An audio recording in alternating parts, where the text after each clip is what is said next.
You likely know the awesome warrior bug Chakra from selling Hornet maps, but did you realize you can also fight her as an optional boss? In this guide, I'll teach you how to complete the Trail's End quest to unlock the Act 2 Chakra Boss fight, and show you how to easily defeat her using just your needle to complete her rare entry in the Hunter's Journal. The first step to fighting Chakra is to complete the Trail's End quest. To unlock this quest, make sure you've purchased every map from Chakra. Take a look at my map here to ensure you have every region aside from the ones she doesn't sell, which means you don't need Cradle, Citadel, Underworks, Slab, Weaverness, Alta, Abyss, or Verdania, but you likely have most of these. You'll also need to have found at least 2 of the 3 melodies, or 1 melody, and have also defeated Grohl the Great. Once these requirements are completed, you can find the Trail's End quest here at the Bellheart Wish board. Chakra requests that you come meet her and her master in Bile Water. I highly recommend defeating Grohl before attempting this quest, as he unlocks an incredibly helpful shortcut. If you need help with Grohl, check out my full guide on Grohl the Great. We're going to start at the Putrefied Ducks Bellway bench and head down through the shortcut between the ducks and Bile Water that can be opened after Grohl. Then rest at the Bilehaven bench for a respawn point, and navigate all the way over to the right. Up at the top of the far right side of Bile Water, right over here, is a new pathway that we can follow over to an area called the Pale Lake. Here we will find Chakra mourning her master, and after a brief dialogue, she will give us the red tool, Throwing Rings. Head back to the Bellheart Wishboard to complete her quest and unlock the boss fight. The most important tool in my loadout for this boss is the Injector Band. Chakra is super fast, and this allows us to get heals off in time. I also recommend the Long Nail for extra distance on your strikes, and the Druid's Eye or Eyes if you have it to get some extra silk if she hits you, which I found unavoidable at her high speeds. Red tools don't matter as we're attempting this needle only. Once you're ready for the fight, head right from the Bellheart bench. Just keep heading right over this elevator.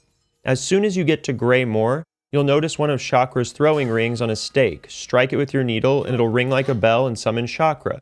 Interact with her for a brief dialogue and she'll ask you if you want to duel, accept the challenge, and immediately go in for a free hit. Chakra will teleport to the other side of you and chuck a throwing ring. You can either run in the opposite direction to get enough distance and anticipate these rings to jump over them, or you can face Chakra and swing your needle in hopes of parrying the ring. Either way, Chakra is the fastest boss in the game, and you're likely to get hit by a few of these rings if you don't have superhuman reflexes. The good news is that they only do 1 mask of damage, and the Druid's Eye, Reaper Crest, and Injector Band allow us to easily recover from the damage. When she's not throwing rings, Chakra will teleport above you or to the side and perform flaming pounds or horizontal flaming dashes. Unlike the rings, these dashes and pounds cause 2 masks of damage and are more difficult to recover from, so we're going to prioritize dodging them at all costs. Chakra also has a very brief recovery window after these attacks, and they are our opportunity to punish her or get a heal in. Watch out, because when she appears above you and pounds down, she has a tendency to follow up with a second pound. I suggest avoiding punishing or healing on the first pound and waiting to see if she follows up with a second. If you punish on the first, you're likely to get trapped in a follow-up, and if you heal after the first pound, you will definitely get trapped and may even have your heal cancelled. Try and hop in the air while you heal, and be sure not to heal after the first pound. Here I get lucky because she only does 1, but you'll see me get punished for the same mistake in a bit.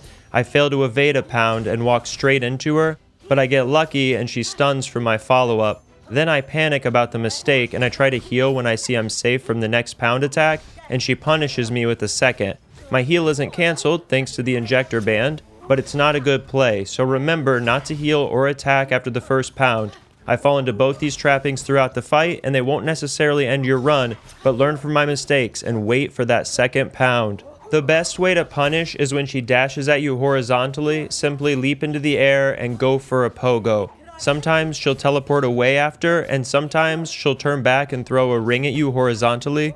If you're in the air pogoing, the ring will miss you, and even if you land back on the ground, as long as you follow up with a strike, you'll parry the throwing ring and hit Chakra at the same time. If you get good positioning and pogo early enough, you can actually get 2 pogos in here if she follows up with a throwing ring instead of teleporting away. Notice when we strike the final blow on Chakra, a little bug appears and gets crossed out in the lower left-hand corner of the screen. This indicates we've completed Chakra's Hunter's Journal entry. After the fight, we can head back over to where we started, talk to Chakra, and fight her again as many times as we want. We receive no tangible item or reward, and some may wonder, what was the point? But for die-hard fans looking to complete every challenge in the game, Chakra's Hunter's Journal entry gets us 1 step closer to filling out our Pokédex and becoming the Elden Lord. Nice. Thanks for watching. If you found this video helpful, please like, subscribe, and comment what you want to see next. I'm Chastain on Gaming, and I'll see you next time.